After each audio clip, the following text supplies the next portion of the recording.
Praise the lord. మనం ఆహారం గురించి చెప్పుకుంటున్నాం కదండి. శారీరక ఆహారం ఉంటుంది, ఆత్మీయ ఆహారం ఉంటుంది. శారీరక మరణం ఉంటుంది, ఆత్మీయ మరణం ఉంటుంది. 2 మరణాలు ఉంటాయి.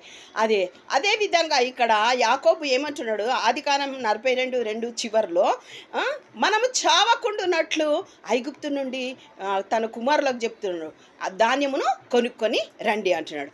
అదేవిధంగా ఇది శారీరక ఆహారము. ఒకవేళ భుజించకపోతే శరీరము చనిపోతుంది.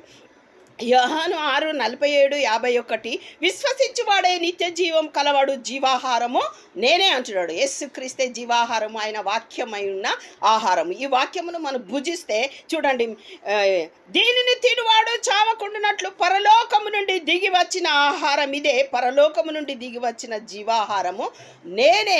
వాక్యము శరీరధారి అయి మన మధ్యలోనికి వచ్చింది. ఆ వాక్యము ఆత్మ చనిపోకుండా ఉంటున్నట్లు ఆ వాక్యమును మనం